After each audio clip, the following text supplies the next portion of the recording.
We exploit machines, we find vulnerabilities, and we learn as we go on. Yeah, we learn. Because tech is an evolving field. You can't learn one thing and say you've got it. So we learn. Well, I found Bright, then Bright introduced me to Joseph. That's how we really met. So Bright is the co-founder of African Hackon, and I saw him on TV once, so I wanted to know more about what he does and everything, because I was so inspired by him.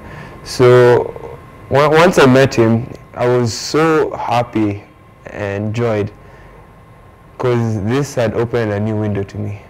Yeah. I found Bright when I really didn't know he existed. I really didn't know the whole field existed. It's just a calling, something that was interesting me, but I didn't know what it was called.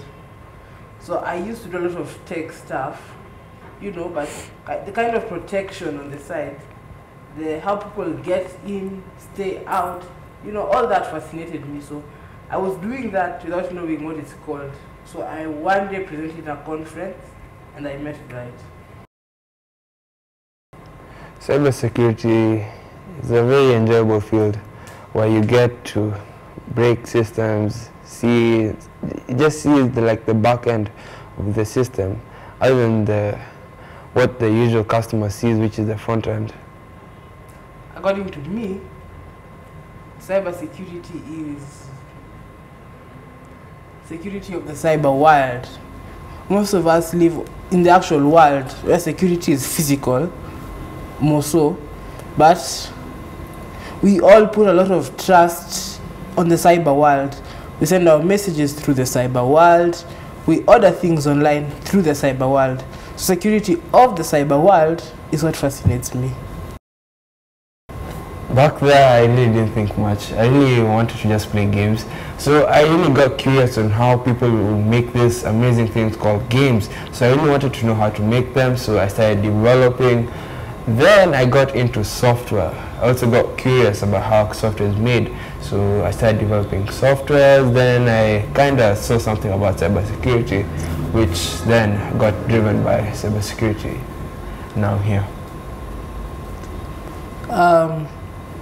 I think, what I would say is,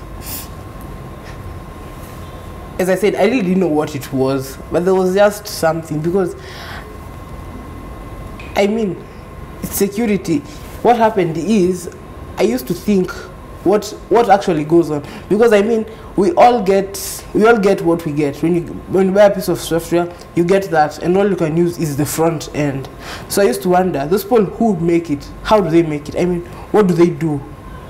Then around that time, I think there was some sort of problems with security, with cyber security.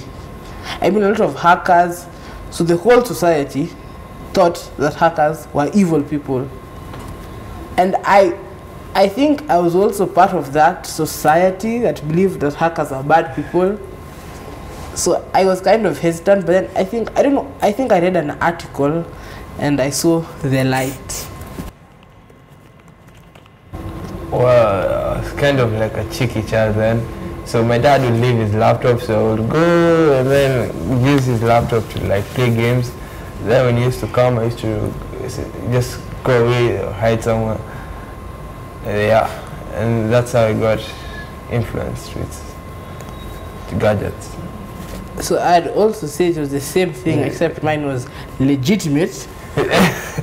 So we had a PC at home, an old one, Windows XP, I think, Windows 3.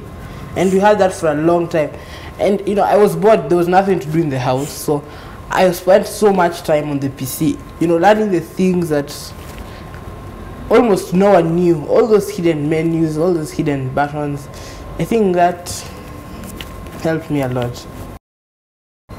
Well, the only thing that was driving me then was curiosity, because I wanted to know how was this there when, and I've never seen it, because I was part of those people who only knew Windows and Macs.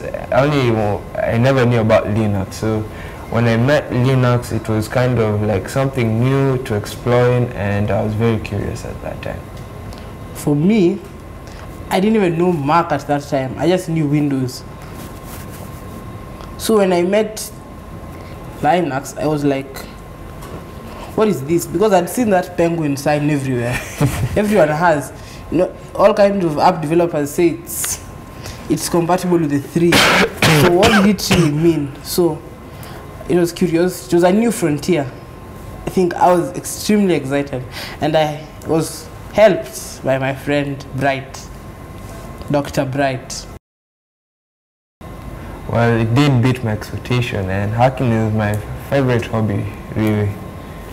Yeah.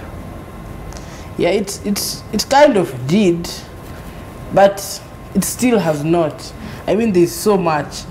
What you know is behind you, what you don't know is ahead of you. So you go for what you do not know.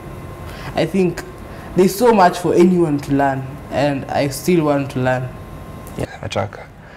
So I've made the Xline program, which is a mobile penetration testing tool, which allows you to find or compile applications and really embed malicious code on them. So this is the command and control, which is running an application, waiting to exploit this machine.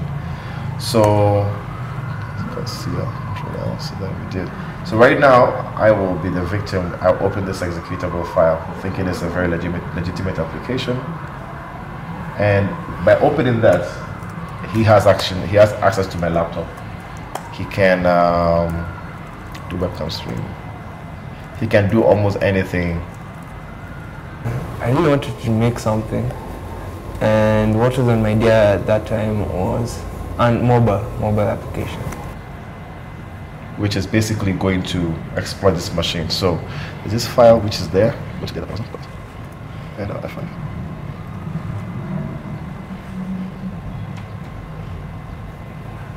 Once you open this, he's taking a picture of this already. So this is the victim who has visited an application, who has installed it. And so now you have the command and control. Sure. All right. So once you open this app, in 1 second, you already have access to the phone. So he can do anything. So you think it's a shopping app, which looks very normal, but he has access to my phone. So you can send us a message from this phone to this phone right here. Okay. Open what do you want to say? Hack that? Nations. By kids. By. So. /r. Yeah. That is going to send an SMS coming to. Yeah. So here it is. He sent messages. You can go to the WhatsApp database. You can find the call logs. So here are the things that he can do. He can basically dump your call logs, dump your SMS, geolocate wherever you are, be able to activate the webcam, record the mic in the background, and even do anything, basically. So the malicious code is used to exploit an Android phone, or basically an Android phone. Once you install an application, be sure it's safe before you install it, because once you've installed it, it gives access to the attacker to your phone. Great. We got Bright's phone. And the Xline he created. Well, first of all, if you download from Google Play Store, you have a better chance of being safe than downloading from browser websites, because browser websites are not scanned by anything, unlike Google Play Store, where everything is scanned then released to the public. So for browsers, you can embed your malicious code, send a link, they install it, and you have access to the mobile phone. That's it. Yeah. Xline he created, the Xline program, basically does the same thing. That be able to put a backdoor into an application and do all of these things. Way more than just that.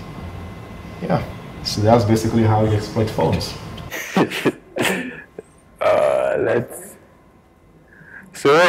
Our neighbor have really powerful Wi-Fi connection.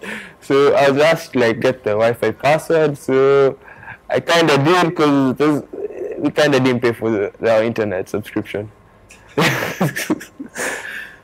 Yeah, I guess I'd say the same thing because I was just there without Wi-Fi and everyone was clearly bored, so help everyone. Why not my peers? Keep Learn. on. Start. Learn on library first, do legal things second, and look for a mentor. Well, if you're at school, be humble and make sure you do your schoolwork and all that. Make sure you don't fail. And if you really want to learn hacking, let Cybery and YouTube be your best friends, really. They really help a lot.